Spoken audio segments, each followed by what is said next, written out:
O vento era uma navalha de gelo, açoitava a lona esfarrapada da carroça com uma fúria que parecia pessoal. Elara puxou o cobertor de lã puído com mais força ao redor dos ombros do seu filho, Léo, cujo corpo pequeno tremia incontrolavelmente contra o seu. O seu próprio corpo, pesado com a promessa de uma nova vida, protestava contra o frio com dores agudas e profundas. Era o dia de ação de graças. Uma amarga ironia que se cravava na sua alma como o próprio frio. Lá fora, o mundo tinha desaparecido numa voragem branca de neve. As montanhas, antes uma majestosa promessa de um novo começo, eram agora uma prisão impiedosa. O cavalo jazia a uns meros 50 metros de distância, uma silhueta escura e imóvel que a neve já começava a reclamar. Tinha sucumbido ao esgotamento e ao frio 2 noites antes. Desde então, elas não se tinham movido. A esperança, tal como a lenha, tinha se esgotado. Elara fechou os olhos, o som do choro silencioso de Léo um eco do desespero que lhe gritava no peito. Tinha sido uma tola. Uma tola por acreditar nas cartas febris de Thomas, cheias de palavras sobre veios de ouro e uma fortuna que os esperava no oeste. Ele partirá na primavera, prometendo enviar por ela e por Léo assim que a reivindicação estivesse garantida. As cartas chegaram, cada uma mais urgente que a anterior, insistindo para que ela vendesse a sua pequena herança na costa leste e se juntasse a ele antes que o inverno fechasse as passagens. E ela, cega pelo amor e pela promessa de uma vida livre das censuras da sua família, obedecera. Agora, estava abandonada. Ele devia estar à espera deles no posto avançado de Sutter's Creek, mas o posto era uma miragem. O homem da estação de passagem, a última alma que tinham visto há uma semana, abanara a cabeça com pena. Ninguém com o nome de Thomas a tinha procurado. Ele nunca esteve lá. O medo era um nó gelado no seu estômago. Não era apenas por si, era pelo seu filho e pela vida que se agitava debilmente dentro dela. O seu mundo reduzira-se a este espaço claustrofóbico e gelado, ao cheiro a lã úmida e ao som do vento uivante. Foi então que ouviu um som diferente. Um estalar rítmico, abafado pela tempestade. Os seus sentidos, aguçados pelo perigo, entraram em alerta máximo. Puxou Léo para mais perto, o seu coração a martelar contra as costelas. O som aproximou-se. Uma figura alta e larga materializou-se no meio do turbilhão de neve, um fantasma vestido de peles de animais, com neve agarrada à barba espessa e ao cabelo comprido. Trazia um machado pousado num ombro e um rifle no outro. Um homem da montanha. As histórias que ouvirá nos postos de comércio eram selvagens e aterrorizantes, homens que tinham abandonado a civilização, mais animais do que homens. O pânico subiu-lhe pela garganta, ácido e sufocante.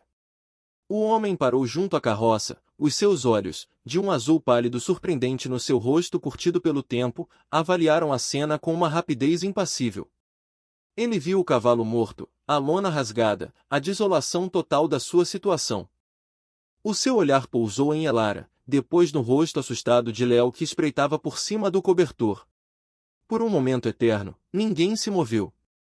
O mundo resumia-se ao uivo do vento e ao olhar daquele estranho. Elara agarrou numa pequena faca de cozinha que mantinha perto de si, a sua única e patética defesa. O homem não pareceu notar, ou se notou, não se importou. O seu olhar era grave, destituído de malícia, mas também de qualquer calor aparente. Era o olhar de alguém que compreendia a brutalidade daquela terra. Ele baixou o machado e o rifle, pousando-os silenciosamente na neve. Depois, com uma voz que era um rumor grave, como pedras a rolar no leito de um rio, falou uma única palavra.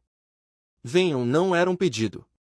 Era uma constatação, uma ordem nascida da necessidade. Elara hesitou, o seu medo a lutar contra a certeza fria de que ficar ali significava a morte. Olhou para o rosto pálido de Léo, para os seus lábios azulados. A escolha já tinha sido feita por ela. Com os membros rígidos e doridos, ela começou a sair da carroça, segurando a mão do seu filho, e seguiu o estranho para o coração da tempestade, para um futuro tão desconhecido e aterrador como a própria nevasca.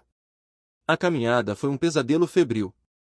O homem, cujo nome ela ainda não sabia, abria caminho através da neve que lhe chegava à cintura, a sua figura um quebra-vento contra a fúria da tempestade. Ele não olhou para trás, mas o seu ritmo era deliberado, medido para que ela, na sua condição, conseguisse acompanhar. De vez em quando, ele parava e esperava, uma silhueta imóvel contra o branco infinito. Quando Léo tropeçou e caiu, começando a chorar de exaustão e frio, o homem voltou-se. Sem uma palavra, ele ergueu a criança nos seus braços fortes, aninhando-a contra o seu peito coberto de peles, e continuou a andar. Elara observou, um misto de gratidão e desconfiança agitar-se dentro dela. As suas ações eram protetoras, mas o seu silêncio era uma muralha impenetrável. Finalmente, através do véu de neve, surgiu uma estrutura escura. Uma pequena cabana de toras, com um fio de fumo a subir teimosamente da chaminé de pedra. Parecia tão robusta e enraizada na paisagem como as árvores que a rodeavam. Segurança. A palavra floresceu na sua mente, uma semente de esperança frágil, mas desesperadamente bem-vinda. Ele abriu a porta pesada e um bafo de calor e cheiro a pinho e fumo envolveu-os. O interior era espartano, mas imaculadamente limpo. Uma única sala dominada por uma grande lareira de pedra onde as brasas brilhavam intensamente. Havia uma mesa tosca, 2 cadeiras, uma cama num canto e peles empilhadas noutro. Um cão de caça grande, de pelo escuro, levantou a cabeça de junto da lareira, abanou a cauda uma vez, e depois voltou a pousá-la nas patas, aceitando a sua presença com uma calma que espelhava a do seu dono. O homem colocou Léo gentilmente numa pilha de peles macias perto do fogo. Tirem as roupas molhadas, disse ele, a sua segunda frase desde que os encontrara. Virou-lhes as costas, dando-lhes privacidade enquanto atiçava o fogo, acrescentando mais lenha até as chamas dançarem alegremente. Elara despiu as camadas de roupa gelada dela e de Léo com dedos trêmulos, envolvendo-os em cobertores secos e ásperos que ele lhes deixou numa cadeira. O calor penetrou-lhe nos ossos, uma sensação tão avassaladora que quase a fez chorar de alívio. Ela sentou-se na beira da lareira, segurando Léo, que já começava a recuperar a cor nas bochechas, os seus olhos a observarem o homem silencioso com uma curiosidade infantil que substituíra o medo. Ele trabalhou com uma economia de movimentos eficiente. Pôs uma panela de ferro sobre o fogo, encheu-a com neve derretida de um balde e acrescentou pedaços de carne seca e algumas raízes de um cesto. Em pouco tempo, o cheiro de um guisado rico encheu a pequena cabana, um aroma tão reconfortante que fez o estômago de Elara roncar alto, envergonhando-a. O homem não deu sinal de ter ouvido. Quando o guisado ficou pronto, ele serviu 2 tigelas de madeira e entregou-lhes. Não se serviu a si próprio.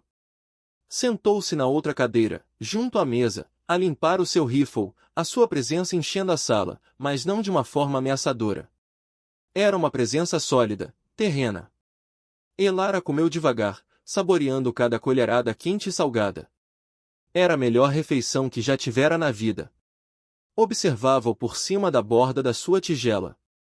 Quem era este homem? Um anjo da guarda ou um carcereiro? A sua expressão era indecifrável, o seu rosto uma paisagem esculpida pela solidão e pela dureza. Ele não fez perguntas. Não perguntou o seu nome, de onde vinha, ou o que uma mulher grávida e uma criança faziam sozinhas numa tempestade de inverno. A ausência de perguntas era, de certa forma, um alívio.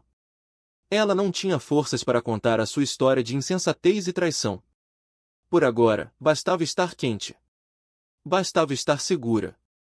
Bastava estar viva. Os dias que se seguiram fundiram-se numa rotina silenciosa, ditada pela tempestade que continuava a assolar o mundo exterior. A cabana tornou-se o seu universo inteiro, um refúgio de madeira e fogo contra o caos branco. O homem, cujo nome ela aprendeu ser Silas quando Léo lhe perguntou diretamente, raramente falava. A sua comunicação era feita de ações. Todas as manhãs, ele saía para a nevasca para verificar as suas armadilhas e cortar lenha, regressando coberto de neve, a sua presença trazendo consigo uma lufada do frio cortante do exterior. Ele garantia que o fogo nunca se apagasse, que havia sempre água derretida e que a sua pequena despensa de carne seca, farinha e vegetais de raiz nunca se esgotava. Elara, por sua vez, encontrou o seu próprio ritmo. Cuidava de Léo, remendava as suas roupas e as dele com uma agulha e linha que encontrou numa pequena caixa de costura.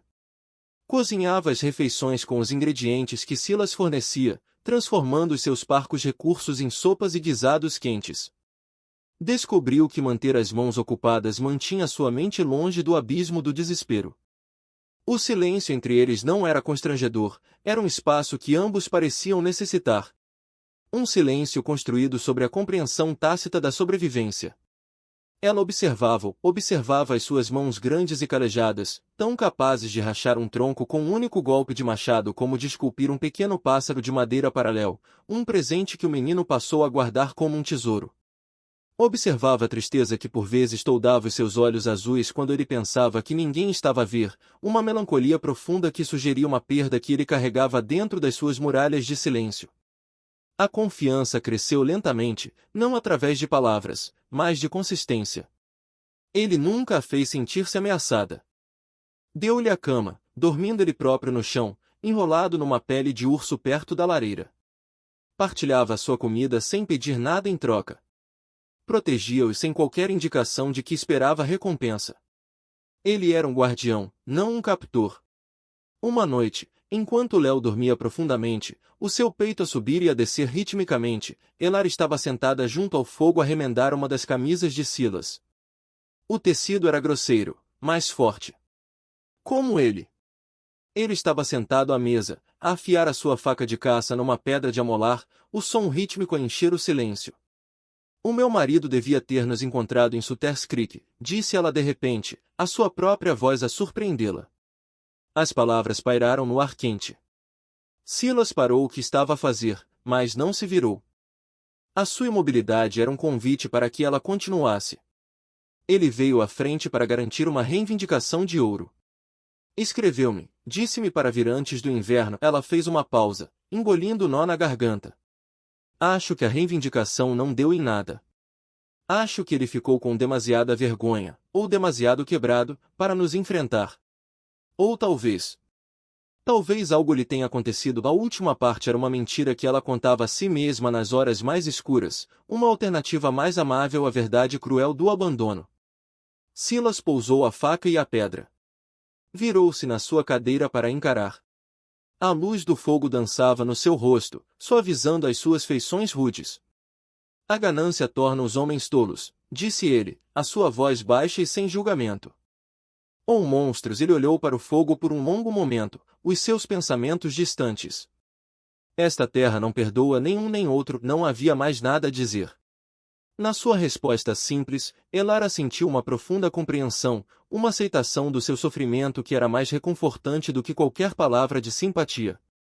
Naquela noite, ela chorou pela primeira vez desde o resgate, não lágrimas de medo ou desespero, mas de uma dor purificadora. E pela primeira vez, sentiu que não estava completamente sozinha na sua dor. A muralha de silêncio de Silas não era para manter de fora, era para manter os seus próprios demônios dentro. E naquela cabana, rodeados pela fúria do inverno, dois estranhos feridos começaram, sem o saberem, a curar-se um ao outro. A tempestade finalmente cedeu após quase 2 semanas, revelando um mundo transformado, envolto num silêncio ofuscante e branco. A neve pesada curvava os ramos dos pinheiros até ao chão, e o ar era tão frio e límpido que doía respirar. A vida na cabana continuou no seu ritmo medido, mas a mudança no tempo trouxe consigo uma mudança subtil na dinâmica entre eles. Com a possibilidade de se aventurar lá fora, uma tensão subjacente começou a instalar-se. O mundo exterior, com as suas incertezas e perigos, já não podia ser ignorado. Silas começou a ensinar a Elara pequenas coisas sobre a sobrevivência na montanha. Como identificar rastros de animais na neve, como distinguir a casca de bétula inflamável para acender o fogo, como o som da neve estalar sob as botas podia indicar a temperatura. Ela absorvia tudo, a sua mente, antes ocupada com literatura e conversas de salão, agora focada nos detalhes primordiais da existência. Era um conhecimento que a fortalecia, que a enraizava naquela terra selvagem que quase a matara. Ela sentia uma força crescer dentro de si, uma resiliência que não sabia que possuía. A sua gravidez avançava, a sua barriga proeminente um lembrete constante da vida que dependia da sua sobrevivência. A presença calma e constante de Silas era a sua âncora. A forma como ele deixava uma porção extra de guisado para ela, a forma como seus olhos verificavam sempre se ela estava quente o suficiente, a forma como respondia às perguntas intermináveis de Léo com uma paciência surpreendente. Estes pequenos atos construíram uma ponte sobre o abismo de silêncio entre eles. Uma tarde, várias semanas após o seu resgate, o cão de Silas, Fund, levantou a cabeça de repente e soltou um rosnado baixo e profundo. Silas ficou imediatamente imóvel, a sua mão a pousar instintivamente no rifle que estava sempre encostado à parede. Fiquem lá dentro, disse ele, a sua voz destituída de qualquer emoção, exceto um comando de aço. Ele saiu para a neve, fechando a porta atrás de si. Elara correu para a pequena janela, o seu coração a bater descontroladamente. Viu 3 figuras a aproximarem-se a cavalo, abrindo caminho com dificuldade através da neve profunda. Um deles estava na frente, e à medida que se aproximava, o sangue de Elara gelou nas suas veias. Era Thomas. Mas não era o Thomas que ela se lembrava, nem o homem derrotado que imaginara. Ele estava bem vestido com um casaco de lã quente, o seu rosto barbeado e presunçoso. Os 2 homens que o ladeavam tinham um ar duro e cruel, com pistolas visíveis nas suas ancas. O alívio que deveria ter sentido ao vê-lo vivo foi instantaneamente substituído por um terror frio e rastejante. Isto não era um resgate. Era uma caçada. Ela viu Silas a confrontá-los, a sua figura solitária parecendo surpreendentemente formidável contra a vastidão branca. As vozes eram abafadas pela distância, mas a linguagem corporal era clara. Thomas gesticulava com raiva em direção à cabana. Silas permanecia imóvel como uma rocha. A porta abriu-se de repente e Thomas entrou, o seu olhar varrendo a sala antes de pousar em Elara. Os seus lábios curvaram-se num sorriso que não alcançou os seus olhos. Elara, minha querida. Fiquei tão preocupado, a mentira era tão descarada que a deixou sem fôlego. Imagine a minha surpresa ao descobrir que foste acolhida por este selvagem. Ele olhou com desdém para o interior humilde da cabana. Anda, junta as tuas coisas. Vamos para a cidade. Tenho um quarto quente à tua espera. Silas entrou atrás dele, os seus olhos azuis fixos em Thomas com uma intensidade gélida. Os outros 2 homens permaneceram à porta, bloqueando a saída. O que é isto, Thomas? Perguntou Elara, a sua voz um sussurro trêmulo. Onde estiveste? Nós quase morremos. Pequenos contratempos, minha querida, disse ele com displicência. Mas tudo está resolvido agora. Eu só preciso de uma coisa de ti. Ele tirou um maço de papéis do bolso interior do casaco. A escritura da terra. A terra que o teu pai te deixou.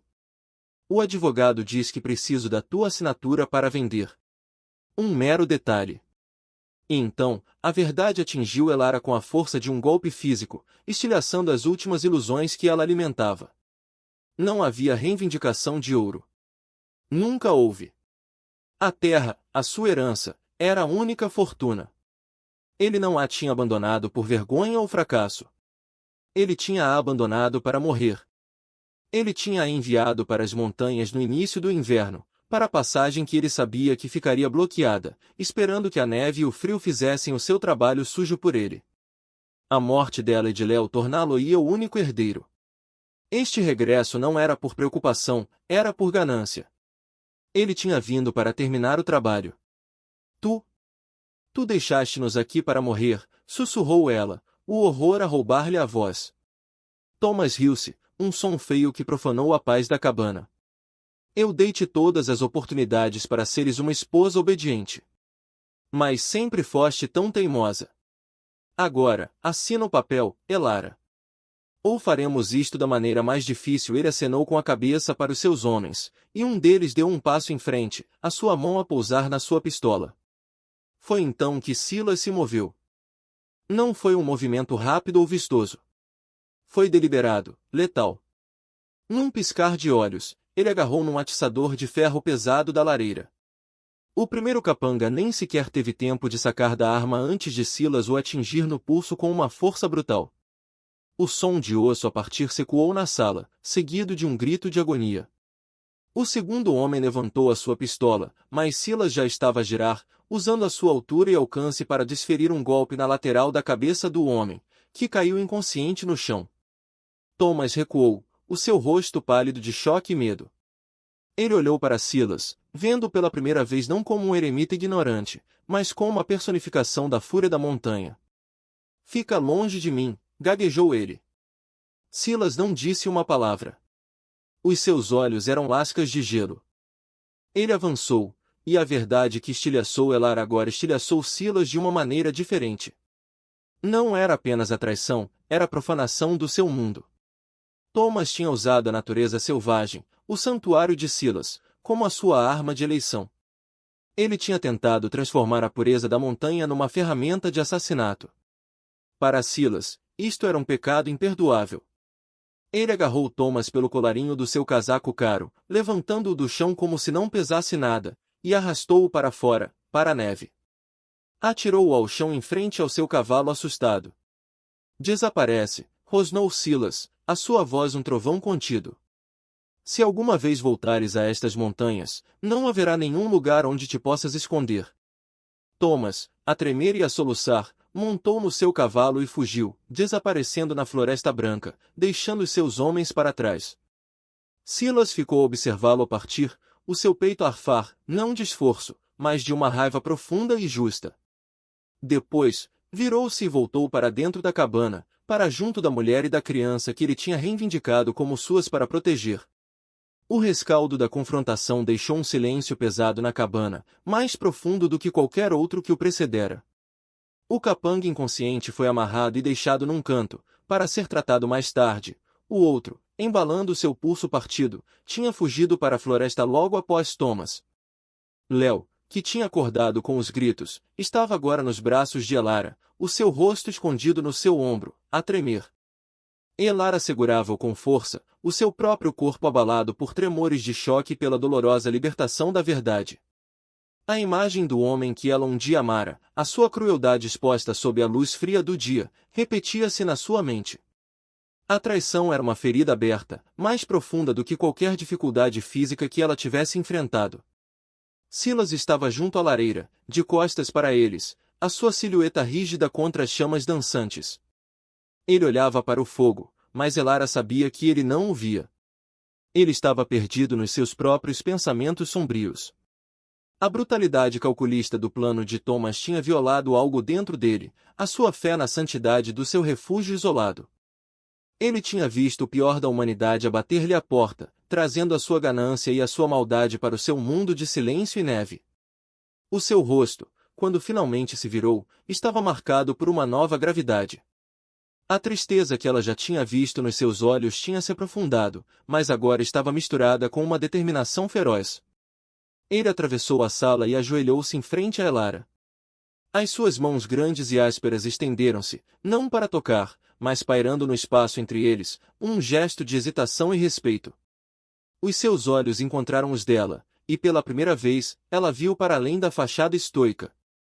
Viu a sua dor, a sua solidão, e uma empatia avassaladora que não precisava de palavras. Ele não vos vai magoar mais, disse ele, a sua voz grave e firme. Esta é a vossa casa agora. Se a quiserem. As lágrimas que Elara tinha contido começaram a cair livremente, escorrendo pelas suas bochechas. Não eram lágrimas de tristeza pela vida que tinha perdido, mas de gratidão pela vida que tinha sido salva. Ela tinha perdido um marido, uma casa, uma fortuna, mas tinha encontrado algo infinitamente mais valioso naquele deserto de neve: bondade incondicional, proteção feroz e uma segunda oportunidade. Ela olhou para aquele homem da montanha, este estranho que se tornará o seu guardião, e viu não um selvagem, mas a personificação da força e da honra. Ele não a tinha resgatado apenas da tempestade, ele tinha a resgatado da sua própria cegueira. Obrigada, Silas, sussurrou ela, a sua voz embargada pela emoção. Por tudo. Ele simplesmente acenou com a cabeça, a sua expressão a suavizar-se ligeiramente. Ele estendeu a mão e, com um dedo, enxugou uma lágrima da bochecha de Léo. O pequeno gesto de ternura era mais eloquente do que qualquer discurso. Naquele momento, o último vestígio de medo de Elara dissolveu-se. Ela não era uma donzela em apuros, e ele não era um cavaleiro de armadura brilhante. Eram dois sobreviventes, duas almas marcadas pela vida, que se tinham encontrado no meio de uma tempestade.